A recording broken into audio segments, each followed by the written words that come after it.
Assalamualaikum warahmatullahi wabarakatuh. Kami dari jurusan Tadris Bahasa Indonesia, Fakultas Ilmu Tarbiyah dan Keguruan, IAIN Syekh Nurjati Cirebon. Video ini diajukan untuk memenuhi tugas terstruktur mata kuliah bimbingan dan konseling. Kami dari kelompok 4 akan mempresentasikan materi tentang strategi layanan bimbingan konseling dalam menghadapi siswa bermasalah. Nama kelompok yaitu yang pertama An-Najumi Prima Solihah sebagai moderator dan pemateri, yang kedua yaitu Maryam sebagai pemateri, dan yang ketiga yaitu Widya Amalia Putri sebagai pemateri, serta dosen pengampu yaitu Ibu Haji Nurul Azmi. Baik, saya akan menjelaskan pengertian problematika bimbingan dan konseling. Istilah problematika berasal dari bahasa Inggris yaitu problematik, yang artinya persoalan atau masalah. Sedangkan dalam bahasa Indonesia, problematika berarti hal yang belum dapat dipecahkan yang menimbulkan permasalahan.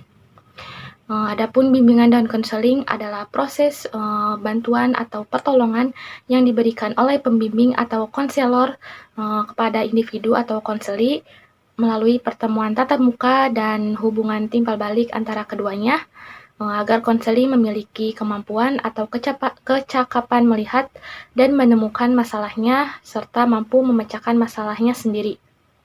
Jadi, problematika bimbingan dan konseling dapat diartikan sebagai masalah yang dihadapi dalam proses bantuan atau pertolongan yang diberikan oleh pembimbing kepada individu yang dibimbing.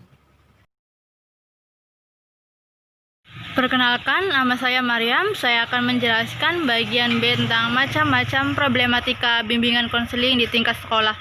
Yang pertama yaitu faktor internal. Faktor internal datangnya dari dalam diri siswa. Yang A yaitu kesehatan. Kesehatan berupa fisik atau mental. Yang B yaitu motivasi, kemauan untuk belajar atau kemauan yang ada dalam diri siswa. Yang C itu kematangan untuk belajar. Kematangan di sini biasanya setiap orang berbeda-beda.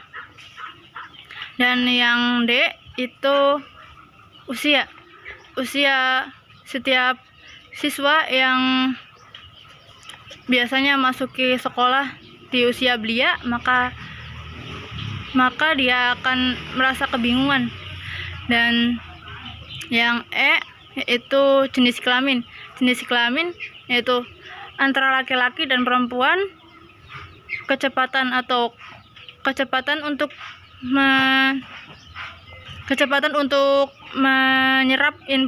menyerap materi yang dipelajari oleh guru itu berbeda-beda.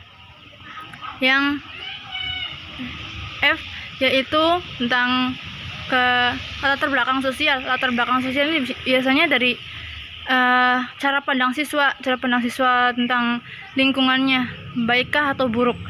Nah, yang G itu kemampuan penginderaan. Kemampuan penginderaan biasanya berupa melihat, mendengar, dan merasakan. Jika siswa mengalami kemampuan penginderaan, maka siswa tersebut akan mulai menurun dalam prestasi belajarnya. Nah, yang kedua yaitu faktor eksternal. Faktor eksternal biasanya datang dari luar siswa. Yang A yaitu kebersihan rumah. Jika rumah yang kotor, maka siswa juga enggan untuk belajar. Nah, yang B itu udara yang panas. Udara yang panas membuat siswa tidak nyaman di kelas. Yang C itu ruang belajar yang tidak memenuhi syarat. Ruang belajar tidak memenuhi syarat biasanya berantakan, kotor, dan tidak nyaman. Dan D itu alat-alat yang kurang memadai, seperti papan tulis yang rusak, terus bangku yang rusak, dan lain sebagainya. Yang E itu lingkungan sosial dan lingkungan alamiah. Lingkungan sosial biasanya siswa akan terpengaruh oleh lingkungan sosialnya. Jika lingkungan sosial itu buruk, maka siswa mungkin akan ikut buruk juga, dan itu akan menurunkan minat belajar siswa. Yang F yaitu kualitas proses belajar mengajar. Guru harus pandai-pandai untuk membuat suasana kelas yang interaktif agar siswanya tidak bosan.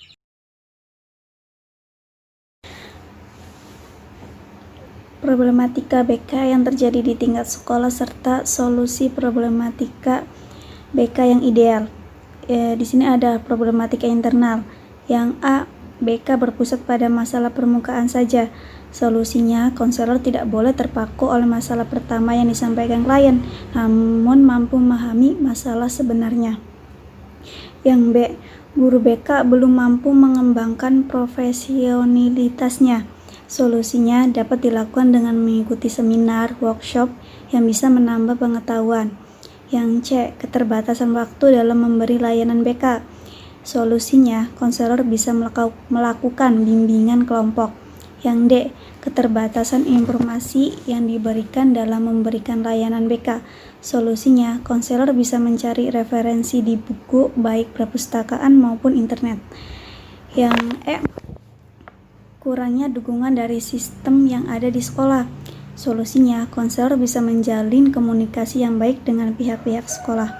Yang F, konselor tidak bisa menyampaikan layanan BK layaknya sebagai seorang konselor. Solusinya, hendaknya seorang konselor bisa menumbuhkan dinamika kelompok dalam setiap layanan. Yang G, tidak tersedia bank data atau data jenis-jenis pekerjaan. Solusinya, mulai saat ini harus bisa mengumpulkan sedikit demi sedikit data tentang jenis pekerjaan. Yang H, konselor sering tidak bisa menjalin hubungan yang baik dengan peserta didik. Solusinya, konselor harus bersikap ramah, membuang image killer, mempunyai ketulusan menerima tanpa syarat terhadap semua peserta didik, dan menumbuhkan sikap empati. Yang I, bekerja di bawah tekanan. Solusinya, konselor harus bisa menjelaskan fungsi, tugas, peran seorang konselor.